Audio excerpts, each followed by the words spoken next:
بسم اللہ الرحمن الرحیم۔ السلام علیکم ورحمۃ اللہ وبرکاتہ۔ تھرڈ ایئر، آج ہمارا اسلامیات اختیاری کا سبق نمبر 37 ہے، استئذان کے بارے میں۔ استئذان جو ہے وہ اس کے لغوی معنی ہے اجازت چاہنے کے۔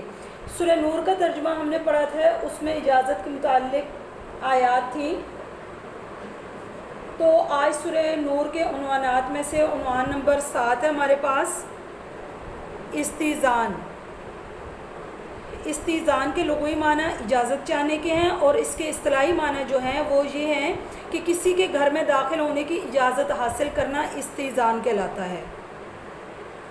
استئذان کے بارے میں حکم خداوندی کا پس منظر: اللہ تعالیٰ نے جاہلیت کے تمام جاہلانہ طریقوں کو ختم کر کے اسلامی آداب مقرر کر دیے۔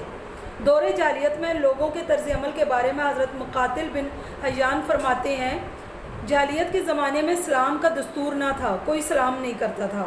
لوگ ایک دوسرے سے ملتے تھے لیکن سلام نہ کرتے تھے، کسی کے گھر جاتے تھے تو اجازت نہیں لیتے تھے، یوں ہی جا دھمکتے تھے، پھر کہہ دیا کرتے تھے کہ میں آ گیا ہوں، تو بسا اوقات یہ گھر والوں پر گراں گزرتا۔ یعنی اجازت طلب کرنے کا یا سلام کرنے کا کوئی رواج نہیں تھا پہلے زمانے میں۔ ایسا بھی ہوتا کہ وہ اپنے گھر میں کبھی ایسے حال میں ہوتا کہ اسے اس کا آنا بہت ہی برا لگتا۔ پھر کیا ہوا کہ استئذان اور حکم خداوندی، اسلام نے جاہلیت کی تمام غلط روایت کو ختم کر دیا اور گھر میں داخل ہونے سے پہلے اجازت لینے کا حکم دیا۔ اس ضمن میں ارشاد قرآنی ہے، یا ایھا الذین آمنوا لا تدخلوا بیوتا غیر بیوتکم حتی تستأنسوا۔ ترجمہ ہے سورہ نور کی آیت کا کہ اے ایمان والو، اپنے گھروں کے علاوہ دوسروں کے گھروں میں ان کی اجازت کے بغیر داخل نہ ہو۔ گویا دوسروں کے گھروں میں داخلے کو اجازت سے مشروط کر دیا تاکہ مسلمان معاشرہ برائی سے محفوظ رہے۔ اب استئذان کے آداب کیا ہیں؟ درج ذیل ہیں۔ اسلام نے استئذان کے آداب و طریقے مقرر کر دیے ہیں، ان میں سے چند ایک درج ذیل ہیں۔ نمبر 1، دروازے کے آداب۔ جب انسان کسی کو اس کے گھر ملنے کے لیے جائے تو دروازے کے سامنے کھڑا نہ ہو جائے تاکہ اس کے گھر کے اندر نظر نہ پڑ جائے۔ اس سلسلے میں روایت میں آتا ہے کہ حضور صلی اللہ علیہ وسلم جب کسی کے مکان پر جاتے تو اس کے دروازے کے بالکل سامنے نہ کھڑے ہوتے بلکہ ادھر ادھر یا قدرے دور سے سلام کہتے، حالانکہ اس وقت تک پردے کا رواج بھی نہ تھا۔ ایک اور حدیث میں آپ صلی اللہ علیہ وسلم نے فرمایا، اذا دخل البصر فلا اذن۔ جب نگاہ گھر میں داخل ہو گئی پھر اجازت کی کیا ضرورت ہے؟ یعنی یہ نہیں ہے کہ دروازے کے پاس جا کر دروازے سے جھانکو یا اندر جھانکو اور پھر اجازت طلب کرو، بلکہ دروازے کے ایک سائڈ پر کھڑے ہو کر اجازت طلب کرو۔ ایک دفعہ ایک آدمی نے سوراخ سے آپ صلی اللہ علیہ وسلم کے حجرے میں دیکھا، اس وقت آپ صلی اللہ علیہ وسلم کے ہاتھ میں لوہے کا کنگا تھا جس سے آپ صلی اللہ علیہ وسلم سر مبارک کھجا رہے تھے۔ آپ صلی اللہ علیہ وسلم نے فرمایا، اگر مجھے معلوم ہوتا کہ تم جھانک رہے ہو تو یہ کنگا تمہاری آنکھ میں چبو دیتا۔ پھر فرمایا، بے شک اجازت مانگنا تو اس لیے ہے کہ اندر کی کوئی چیز نہ دیکھی جائے، اس سے گھروں کے راز محفوظ رہتے ہیں اور معاشرہ جنسی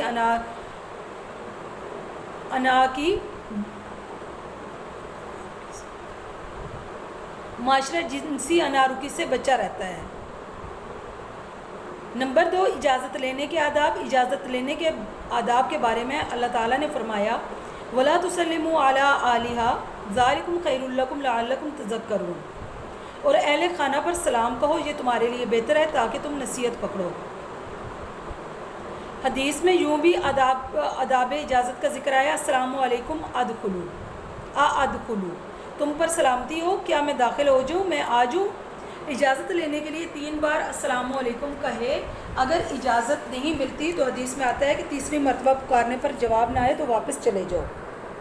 اجازت مل جائے تو ملاقات کر لی جائے، ورنہ واپسی بہتر ہے، کسی پر ملاقات مسلط کرنا ضروری نہیں ہے۔ اس کے بعد نمبر 3 آداب میں سے ہے کہ پوچھنے پر مکمل تعارف کروایا جائے۔ اگر صاحب خانہ پوچھتا ہے تو مکمل تعارف کروانا چاہیے، جواب میں کوئی اور بات کہنا جس سے بندے کا صاحب خانہ سے تعارف نہ ہو سکے بیکار ہے۔ ارشاد نبوی حضرت جابر بن عبداللہ رضی اللہ تعالیٰ عنہ کہتے ہیں کہ میں اپنے والد مرحوم کے قرضوں کے بارے میں آپ صلی اللہ علیہ وسلم کے ہاں گیا اور دروازہ کھٹکایا۔ آپ صلی اللہ علیہ وسلم نے پوچھا کون ہے؟ تو میں نے کہا میں ہوں۔ آپ صلی اللہ علیہ وسلم نے فرمایا میں کون؟ آپ صلی اللہ علیہ وسلم نے اسے ناپسند فرمایا۔ یعنی نام بتانا چاہیے، پورا نام، پورا تعارف کروانا چاہیے۔ حضرت عمر رضی اللہ تعالیٰ عنہ ان الفاظ میں اجازت طلب کرتے تھے، السلام علیکم یا رسول اللہ، ایدخل عمر، اے اللہ کے رسول آپ صلی اللہ علیہ وسلم پر سلامتی ہو، کیا عمر آ جائے؟ اسی طرح واضح تعارف کروانا چاہیے۔ نمبر 4، اجازت نہ ملنے پر تو واپسی بہتر ہے۔ 3 بار اجازت طلب کرنی چاہیے، اگر اجازت نہ ملے تو واپسی بہتر ہے۔ اس بارے میں بدگمانی کا شکار نہیں ہونا چاہیے، کیونکہ بعض اوقات انسان کسی مجبوری کی بنیاد پر بھی نہیں ملنا چاہتا، تو اس پر زبردستی ملاقات تھوپنا غلط ہے۔ حدیث میں آتا ہے نبی صلی اللہ علیہ وسلم حضرت سعد بن عبادہ کو ملنے کے لیے گئے، آپ صلی اللہ علیہ وسلم نے 3 بار السلام علیکم کہا، حضرت سعد نے 3 بار آہستہ آواز میں جواب دیا، جو آپ صلی اللہ علیہ وسلم کو نہ سنا تو آپ صلی اللہ علیہ وسلم خاموشی سے واپس لوٹ آئے۔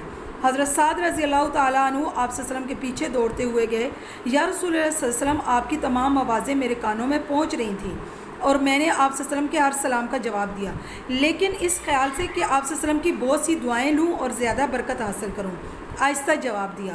نمبر 5، اپنے گھر میں جانے کے لیے اجازت۔ اپنے گھروں میں جانے سے پہلے بھی اجازت یا اطلاع لینا ضروری ہے، کیونکہ گھریلو خواتین بعض اوقات ایسی حالت میں ہوتی ہیں کہ انسان اسے اس حالت میں دیکھے تو دونوں کے لیے پریشانی ہوتی ہے۔ حضرت عطا رحمہ اللہ نے حضرت عبداللہ بن عباس رضی اللہ تعالیٰ عنہ سے پوچھا کہ میرے گھر میں میری یتیم بہنیں ہیں، میں ان کی کفالت کرتا ہوں، کیا ان کے پاس جانے کے لیے مجھے اجازت کی ضرورت ہے؟ آپ صلی اللہ علیہ وسلم نے فرمایا ہاں ضرور اجازت طلب کیا کرو۔ میں نے دوبارہ یہی سوال کیا تو آپ صلی اللہ علیہ وسلم نے فرمایا کیا تمہیں انہیں ننگا دیکھنا پسند کرو گے؟ میں نے کہا ہرگز نہیں۔ تو حضرت عبداللہ بن عباس نے فرمایا تو ضرور اجازت طلب کیا کرو، یعنی اپنے گھر بھی اجازت لے کر جانا چاہیے، بغیر اجازت کے گھر میں داخل نہیں ہونا چاہیے۔ نمبر 6، خاص اوقات خلوت میں اجازت۔ انسان جب اپنے گھر میں ہوتا ہے تو گھر کے افراد کے لیے بھی 3 اوقات میں اجازت لے کر اندر آنا ضروری ہے۔ یہ سورہ نور کی آیت میں آپ نے ترجمہ بھی پڑھا ہے کہ نمبر 1 نماز فجر سے پہلے، نمبر 2 ظہر کے وقت جب لوگ سونے کے لیے کپڑے اتار دیتے ہیں، نمبر 3 نماز عشاء کے بعد، یعنی ان 3 اوقات میں جو ہے گھر والے بھی اجازت لے کر اندر داخل ہوں۔ نمبر 7 اجازت نہ لینے کی استثنائی ہنگامی حالت میں بلا اجازت اندر آنے کی اجازت ہے، مثلا گھر میں آگ لگ گئی ہو، ڈاکو داخل ہو گئے ہوں، شدید لڑائی ہو، بیرونی حملے سے بچانے کے لیے، ان حالات میں بغیر اجازت بھی گھر میں جو ہے وہ داخل ہو سکتے ہیں۔ اس کے بعد استئذان کی اجازت لینے کے فوائد کیا ہیں؟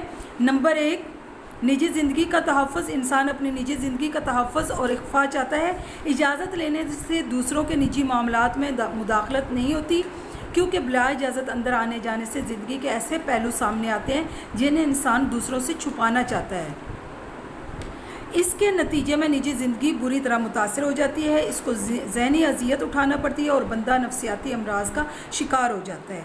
نمبر 2 خوشگوار ازدواجی زندگی، اجازت لے کر داخل ہونے سے ازدواجی زندگی زیادہ محفوظ رہتی ہے اور زوجین کے تعلقات جو ہیں وہ خوشگوار رہتے ہیں۔ اس کے برعکس گھر میں بلا اجازت آنے جانے سے خامند بیوی کی طرف سے اور بیوی خامند کی طرف سے بدگمان ہو سکتی ہے۔ اس طرح گھر میں آنے جانے والے مرد خواتین دوسرے کی ازدواجی زندگی تباہ کر دیتے ہیں اور عورت اور مرد کی باہمی وفاداری کمزور ہوتی ہے۔ نمبر 3 گھریلو نظام کا استحکام، اجازت لے کر آنے جانے سے گھریلو نظام مستحکم رہتا ہے اور معمول کے مطابق چلتا رہتا ہے۔ اس کے برعکس بلا روک ٹوک آنے جانے سے گھریلو نظام جو ہوتا ہے وہ درم برہم ہو جاتا ہے اور اس سے بے شمار مسائل جو ہیں وہ جنم لیتے ہیں، بعد میں ان کا مداوع کرنا انسان کے لیے مشکل ہو جاتا ہے۔ اس لیے گھر کے استحکام کے لیے استئذان یعنی اجازت لینا بہت ضروری ہے۔ اس کے بعد فکری پاکیزگی، اسلام فکری پاکیزگی کا نظام دینا چاہتا ہے تاکہ معاشرہ برائیوں سے بچا رہے۔